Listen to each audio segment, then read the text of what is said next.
I'm planning on making like my last 2 videos. This video is going to be like some homeless tips. The first 2 pictures is how you always want to have a place to stash your stuff. Like, even if you have like a tent or something, but you don't stay in it, and it's like in a hidden spot, then that could be good. Although I will say that, like, if you're in a place with a high homeless population, people are specifically running around, just random people, and law enforcement just looking for homeless people to like harass and terrorize and throw in jail and charge and stuff, then this won't be that easy. Also because there's going to be more people looking for a spot to sleep and to stash their stuff. And it's going to be more likely for somebody to just stumble upon your stuff and start taking stuff, or, I don't know, try to move your stuff and put their stuff there, or, I don't know, try to sleep there or whatever. But when it comes to law enforcement stuff, I mean, they've been doing this for years on end, especially in places like Cali. Like, I even still had the video from a few years ago, a year or 2 ago, about the veteran dude that was crying walking down the street because his vital records had got thrown away again during a sweep. Not even an encampment sweep, but just like a sweep where like the city would just come and throw people's stuff away. But there was a lot of encampment sweeps too as well. But yeah, so that could be an issue. And another thing about being in a place with a lower homeless population is that, I think I might have already kind of said this, like, law enforcement and random people aren't just running around looking for homeless people and harassing, call the police on. And then also that means it's most likely a place that doesn't have a lot of homeless, no, I didn't mean to say that, doesn't have a lot of homeless youth, or at least doesn't have like, well, how do I put this? A place that probably acts like homeless youth doesn't exist. There we go, because that wasn't coming out right. Which also means that if you are a street kid or a dirty kid, or street kid / dirty kid more so, then people are less likely to assume that. And even if they do start to feel like you're homeless or something, they're going to assume that you're not by yourself. And I'm talking about like the people you have to watch out for. I'm not talking about really other homeless people. Of course, they're probably going to know, because they may see you at the resource centers or just like with a sleeping bag or going to sleep or whatever. But I'm just talking about like the quote-unquote functional member society, as people call it, in law enforcement. Those are the people that you have to watch out for, or specifically for me. I can't really speak for everybody else, but I mean, for most people, definitely law enforcement, you're always going to have to watch out for them. For a lot of reasons, especially like SA. And of course, I mentioned the whole thing with the Ice Cube agents for a couple years now. Their risk when it comes to homeless people in general, and especially, homeless people that don't have vital records, dumped out foster kids and runaways and kicked out people that can't get vital records or can't show vital records because they're a missing person or whatever. ICE is a really big issue for them, and it's been talked about since really 2021, even before. And abuse escape communities, as I'll call them. So it's like I kind of already mentioned before in a couple of videos recently, people either assume that I can't be homeless or that I'm like decades older than I actually am, which I still had the video titled, I would say you're about 38 years old. And that's what people around who start to realize that I'm in some type of quote-unquote situation automatically assume. And I don't know how. Because like I always say, it's still really funny going from a place where like people were trying to sneak to go through my stuff, which is really let me help you lunaticy. Because like really a person who's not predatory and doesn't have weird motives wouldn't even really care all that much. A lot of people due to ageism and parent worship and pro-abuse culture will want to like try to talk you into going back quote unquote home, but like the people that were literally going through my stuff and trying to find my ID and all that, those people are all risky. And I'm not even talking about the sexual predatory people that'll chase you around and ask if you're legal. I'm talking about the let me help you lunatic women. They're the main ones that are good for like trying to get all in your business. No matter what you do to try to get them away from you, or no matter what you tell them. But yes, like just a couple minutes ago, I was in the store and this one lady who works there was like, I see you around here a lot, and you stand out because of, she said my hoodie, but really it's like a hat thing that was donated. It's anime thing.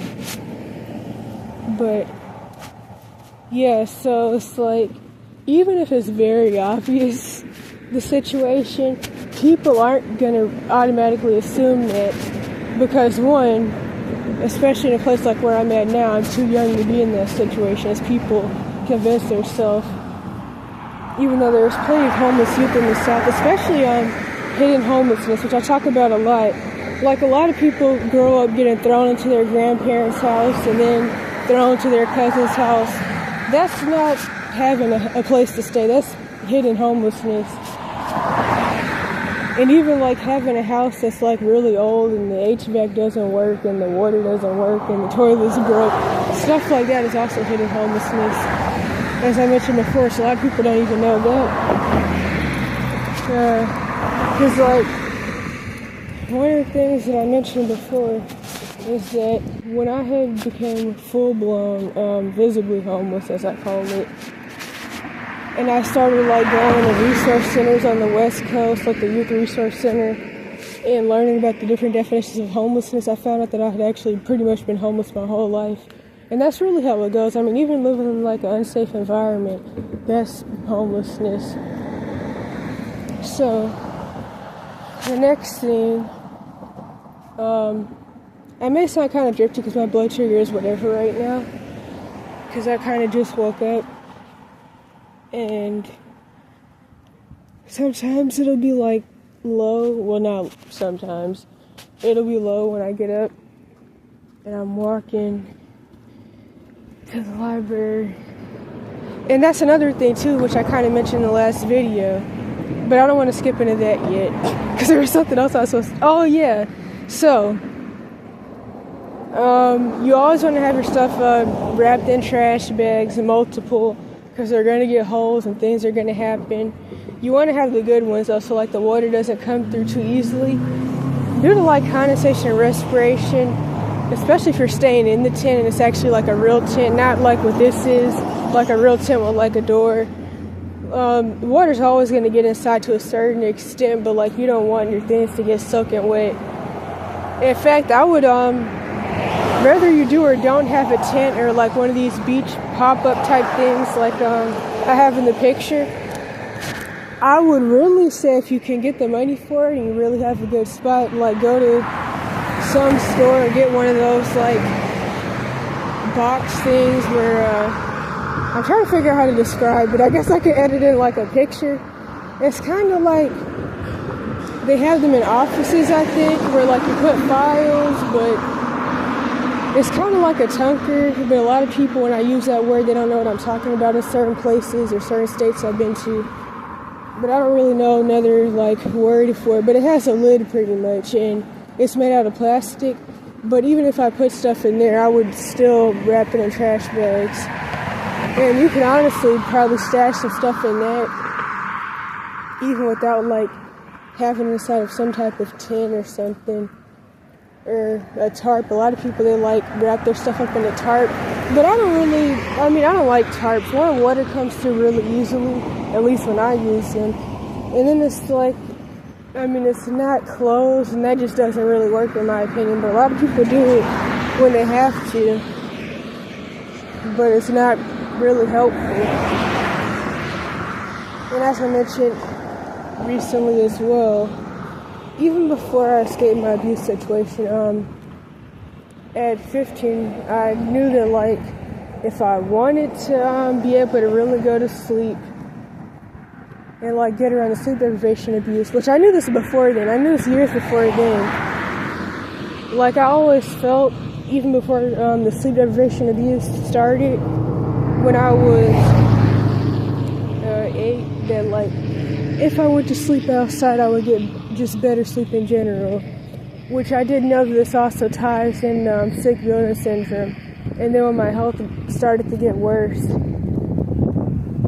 around this time, that's when like the mold toxicity and stuff got to me even more. And that plus the sleep abuse did not go well together. So I started sleeping outside of this church. But the thing is, due to the fact that they knew I was in an abuse situation, because the church was literally right across the street, and they would like pretty much just like say stupid stuff just about different things they saw just happening inside and outside the house, because like the blinds would be open or like the door would be open, because my mom's boyfriend liked to do stuff where like he would just put on an embarrassing show, and for whatever reason he wanted to have all the doors wide open. And he would do it on purpose, just like, it's actually kind of funny. I remember my sister had this friend, as usual, that was no longer allowed to be her friend because her parents were like, yeah, they're crazy over there, and all they do is like scream and beat each other up. And then she said the friend never talked to her again. But yeah, that's the bad thing about having friends that live in your neighborhood. But anywho, that was pretty funny though, but because of that, like, the church people knew my situation, so when they would see me like sleeping outside there, they come by like in the morning, and I'd be like sleeping on the porch, because that was a good time, because I didn't have a sleeping bag yet, which that's not something that you want to not have. You want a 0 degrees one, and so it was cold at night, so like it was better for me to go sleep out there in the daytime because the sun would be shining. Sometimes it'd be kind of too hot, but usually it was like a good temperature. I don't really remember what time of year this was. I think it was like about winter or fall or something. And so, also another thing I like about sleeping on concrete is that when the sun is shining, it like makes the concrete kind of hot, and that's also good.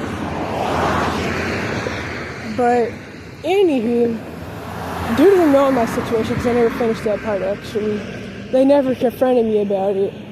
And that goes into something like just how weird human beings are, and how like ageism and all that stuff, adultism, pro-parent worship and pro-abuse culture is, that's ingrained in everybody, is that like, I don't know, kind of just like how I say when you're in the abuse situation, nobody wants to get involved. It's none of their business. It's your fault. It's your fault because you're retarded. Different stuff like that.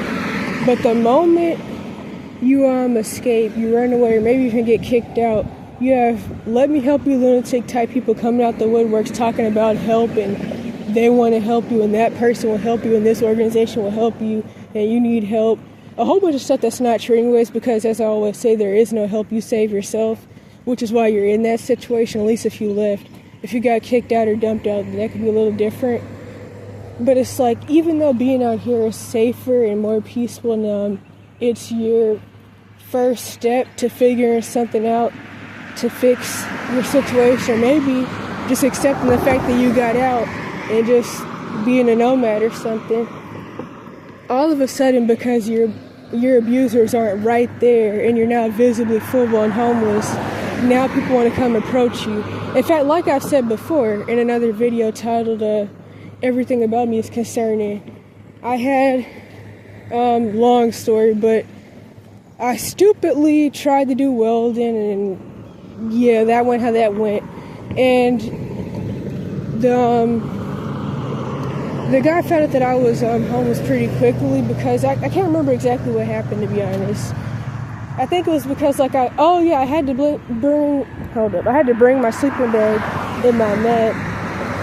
Of course it's like in a trash bag, but I didn't like want people to really see it, especially because I'm in the South now. Like, I feel like if I was somewhere else, it wouldn't have been as bad, but especially because of where I'm at now, I did not want like anyone to know that. And one, he automatically started asking me about if I was a runaway and all types of stuff, and it's like, I'm just trying to do a job. But anywho, he said, you need a permanent address, and it's like, duh, but like I can't even think of a point in time where I've ever had one of those. And then it's like, if I was living with parents or something, like nobody would ever approach me and say something like that to me, because one, they know that I tell my parents, or well, they I don't even know how to put it, but it's like, when I was sleeping outside the church, they didn't say anything because they know my situation, and nobody wants to get involved when parents are involved. But once you're full-blown visibly homeless and people know that your parents aren't around, they'll come and say stuff to you about your situation that they wouldn't say to your parents, and that they wouldn't say if they know that you could possibly go back and say, yeah, and by the way, this guy said that we need a permanent address. Like, it's just like, I don't even know if this is really going to make sense how I want it to, but people just do like, people are just weird. I don't know how else to put it. Like, especially like how people knew my mom was, like, she would have like really started cursing everybody out. But I'm trying to think of what else I could say with that. Oh yeah, but you do want to watch out though, because religious people and religious organizations hate homeless and poor people. And then with the white ones, there's a racial side as well, where like you're not going to be allowed around, they're not going to want you inside, and especially because a lot of Caucasian people are Catholic. Not that Protestant isn't also false, but since a lot of Caucasian people are pagan Roman Catholic, they already know that typically, unless you're like adopted into some rich white family or something, you're not going to be Catholic if you're not like Caucasian or Mexican or something, or maybe Asian, because for every reason there's a lot of Asian Catholic people, which just shows the conditioning people are under. So yeah, they're going to automatically know that like if you're going in there, you're just trying to get out the rain, you just want a place to go, or either way, you don't belong there. And then like if you're younger, a lot of things look worse because people, they already have this like program that's been going on for years with all the staged false flag school hoop-ins, as I call them. So people already feel like young people are like serial unalivers or something like that. Like I went to one church once to ask for like a bottle of water and if I could use the bathroom, and they accused me of coming to assassinate their pastor. And it's like, and that's the bare minimum. These were quote unquote black people though, but like if they would have been quote unquote white, that could have went even way worse and way weirder than it already did. And then it's like, I don't even think that dude knows like any of the stuff that his church members even do to people, though. I'm not gonna lie, but that could be a whole nother story. Because that's the same place with what was I calling her, the Ms.S. Let me help you lunatic, that was robbing and abusing that elderly lady. And then she was like, yeah, you don't make enough money for me, I'm gonna go take this dude off the streets who's a veteran with no legs, and I'm gonna get him in my house because he makes more money than you do. And yeah, that lady, she went there. But anywho, what was the other thing I was gonna say with that? Oh yeah, but like I remember when I was in Oregon, I was just walking down the street. I was about to go home, and I was leaving a youth resource center, and of course, in certain places, if you're not quote-unquote white, they're automatically going to assume you're homeless because they know that you can't be from here, you can't live here, you don't belong here, you don't make enough money to live here. You're probably a dumped-out foster kid because there's a lot of those, in that area. In fact, that's the real reason youth resource centers are made, especially the ones that are still around these days. Like, back in the day when, like, there was less laws against homelessness and homeless youth, especially the ones under 18, like, there was, like, what was it called? Children of the Night, to, like, help kids in LA, especially the boys, because it was really bad with the boys that were born into these rich families that have been getting essayed and stuff. But LA, Houston, Dallas, there's probably some in ATL, but I know especially LA, because that's where it was made, Children of the Night shelter. those are for like actual street kids, but it's like now what youth resources do exist for like homeless youth. They're really made for foster kids, but typically they don't turn anybody away. Like the one I would go to back when I was in Santa Cruz. So anywho, so there was those around there, and I was walking down the street, and then the pastor saw me, and like the church was like, it was like right by the sidewalk, and I wasn't even thinking about them or looking in that direction. And the moment he saw me, after letting he let a whole group of people in, he closed the door, and before he closed the door, I guess I could say while he was closing the door, he was like, oh yeah, we're not open yet, you can't come in, and then he slammed it, and it's like, and I was just thinking, I wasn't even thinking about going in there anyways. But as I mentioned before, these places aren't safe. There's a whole bunch of sexual predators in these places. As I mentioned pretty often, the whole situation back in Santa Cruz with the priest that would come, quote unquote, help the homeless every once in a blue moon, and then he'd be like, you're a beautiful 13-year-old and I'm not going to let you tempt me with your prostitution, and a whole bunch of different bull crap. And like I've been saying for years, anytime somebody weirdly, randomly accuses you of being a prostitute when you're not, it's because they're hoping that you are. And that's also something that they'll try to do to make themselves feel better when you're already way too young anyways. And yeah, so there was that dude, and he would say all types of stuff when he came around once in a blue moon to pass out expired bread. And he'd always want to stop me to talk to me. And I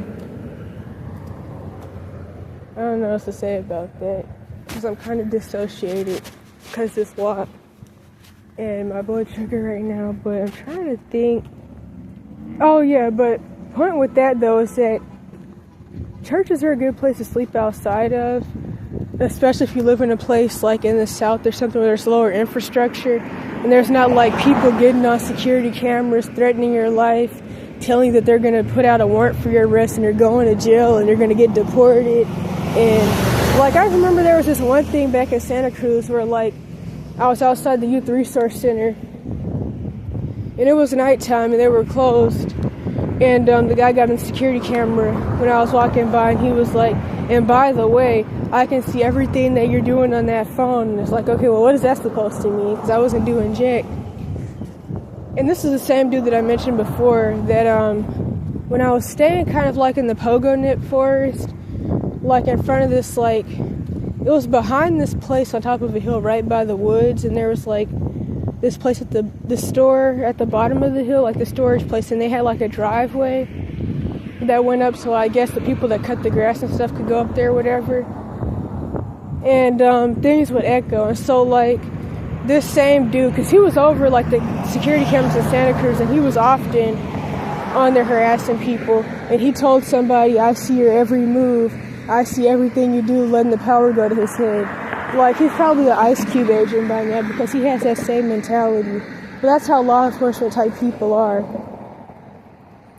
So yeah, if you live in a place where there isn't all of that, like where I'm at now, then not only is sleeping outside of a church good, because like, especially if they're not like a Catholic one where they usually have like a lot of money and weird stuff going on, and computers and different stuff in there, there's probably not going to be a camera at all. And it's really the best place to sleep, and they often have like concrete porches. But what else was I gonna say with that? Crap. Oh yeah, but I was recently, that was still recent. When I was on the other side of town, there was one building, I didn't even know it was a church at first. I thought it was like a house, but then this lady who lives in the neighborhood, she had told me that it's actually like an abandoned church, and so I started sleeping outside of there every now and then. And they have like a good concrete porch, but one day, out of the blue, I was woken up in the morning by some people trying to get inside, and they were like talking junk to me and stuff like that, and trying to like get all in my business. And so apparently it wasn't abandoned. And that's something else you want to watch out for in general. Thinking like something's abandoned when it's not.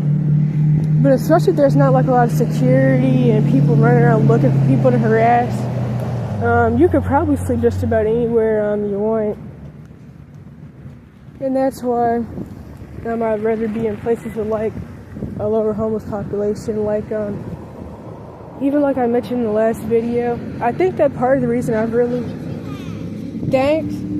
think that part of the reason I've been able to like really lock in, as I'm calling it, on really trying to like learn to code or make an app or whatever, is because especially since leaving the other side of town where all the Shane Shomo police stuff happened, like or even just where I'm at in general, but especially that one, because that's the quote-unquote black side of town. So of course Abbott and Allied and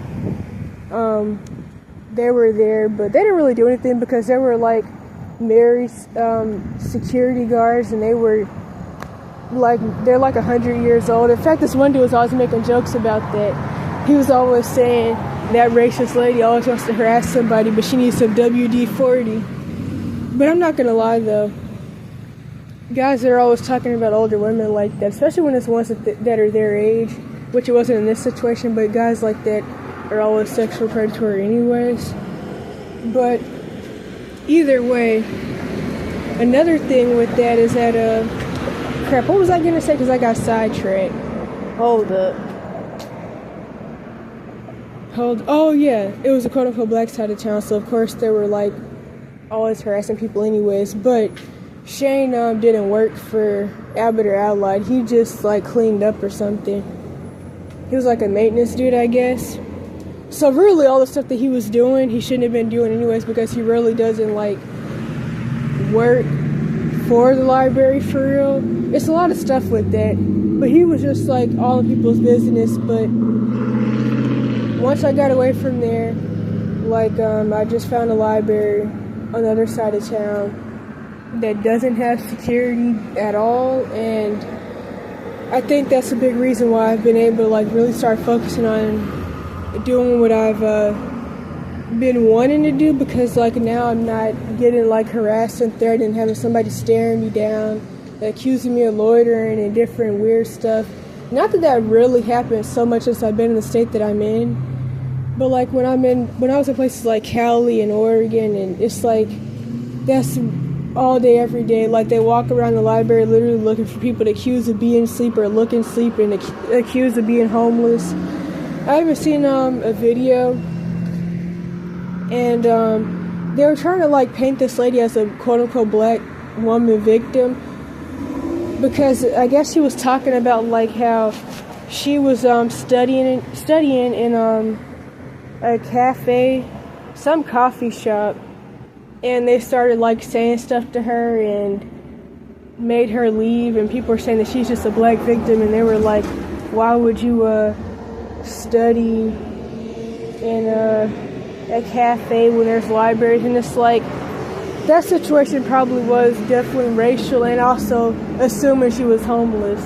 But I will say though that like somebody's like a lot of people have been talking about, Starbucks is one of those places that's like really popular in these rich preppy areas, and they have been like passing more rules and laws and stuff have been getting passed from the top to put things in place to try to keep homeless people and possibly homeless people out.